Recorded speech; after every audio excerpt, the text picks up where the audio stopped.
Hey everyone, Adam here with AJT Design. Here we've got an instruction video.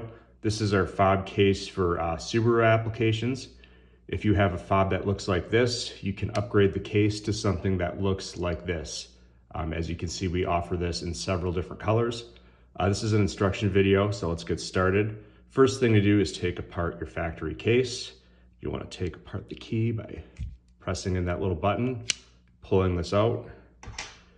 Next, you'll need to take a screwdriver, pry the case apart, like so.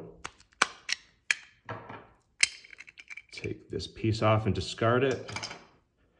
Carefully remove the spring and that little button, set those aside. Flip this upside down. Want to save the circuit board and battery assembly, as well as, if I can get it out of here, it's kind of stuck. This rubber gasket, we need to save that as well. These pieces we can discard. Okay, so again, I'm going to demonstrate on this orange one. The first thing you're going to want to do is place your buttons in. One thing to note is that when you buy this from us, you will receive both a red and a black panic button. Whether you get a black button set or a red button set, you're going to get both colors, so you can keep it the same or you can mix and match. I'm going to throw the red one in there today because I think that looks nice.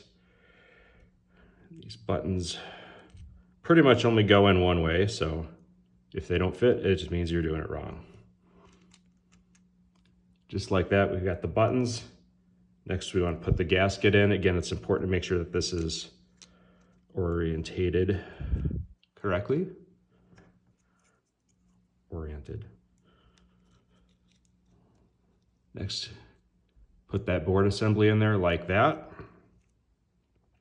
The last step is a little tricky, where we want to insert the spring and the button. One thing to note, this is the OEM spring that you're reusing. If you lose this spring, we don't have extra springs. So take extra care not to lose it, because we can't really help you out if you do.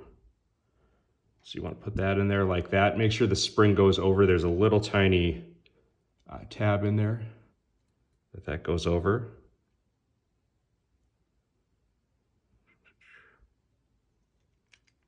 And you simply put that in there like that. It's going to want to move around. What you want to do is gently place the top of the case over top of it. It might take a couple tries. And this is hard for me because I'm standing up and watching through the camera, but oh, look at that. First try. You just want to make sure this thing is moving nice and freely. Sometimes if you don't do it right, the spring can get kind of off and you want to, redo it, put it back together. Next, what we want to do is we want to insert the screws. Again, these screws are also available in multiple colors. Fasten these down. Again, with the screws, get them snug but not super overly tightened. This is plastic after all, you can strip it. Also, never ever use Loctite or any kind of a thread locker on these. It will eat the plastic, destroying the fob and voiding your warranty.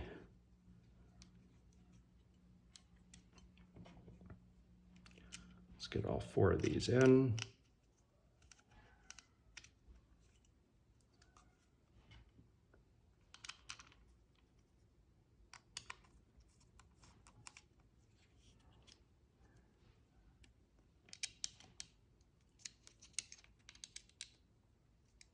Make sure they're tight. Then check all the buttons. Make sure they work properly, as they do. Then all that's left to do is slide in the key.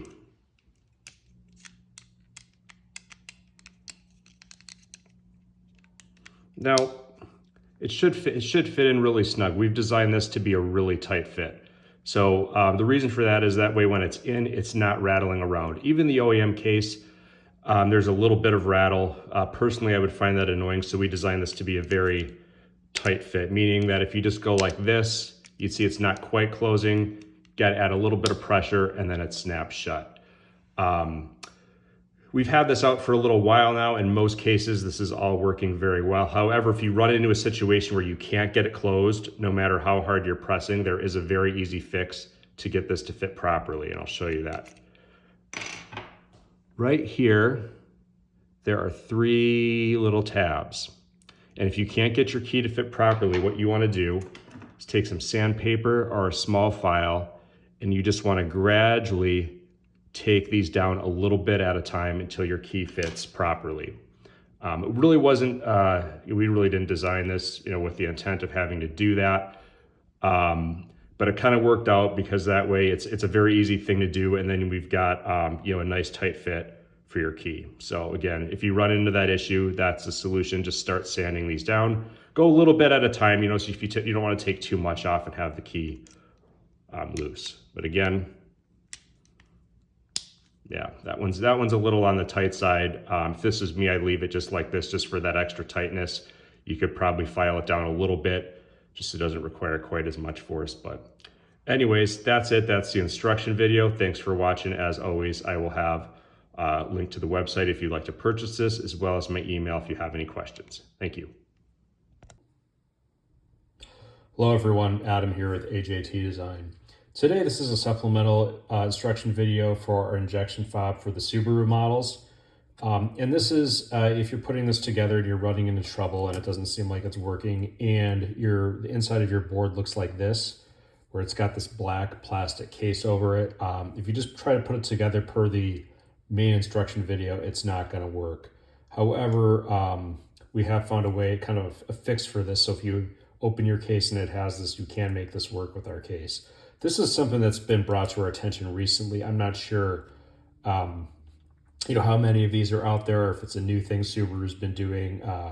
The fob case that this is compatible with is across several years and models. But anyways, if you've got something that looks like this, I'll show you what to do here. First thing, what we're going to want to do is this black plastic piece on the top. We're just going to want to remove that. And the best way is to just get a screwdriver and get this under here. And it will, if you're careful, just kind of pull up. The lighting is not the best. It's held on by a few clips. The corners.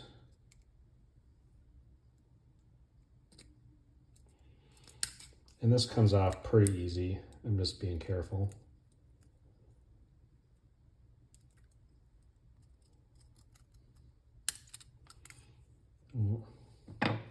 So this we can discard now. And now we have this. And this looks really close to what the previous version looked like, but these button heights, the buttons on the board itself, are not quite at the right height. So what you're going to need to do, with this half all put together like this, we can supply a strip of this adhesive backing. This is a 1/2 inch wide by 1.5 inches long by about 20 thousandths thick. So if you have something laying around like this, it will probably work, or we are very happy to just send you one of these free of charge.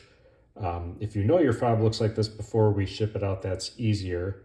However, if you get it, you go to put it together and it's not working, again, we can send you this, not a problem.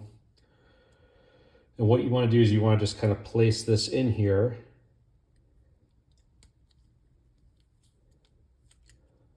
Like that. And what that's going to do is that's going to make up the difference for these buttons so that it fits properly. Again, with that in place. Oops, it's the wrong way.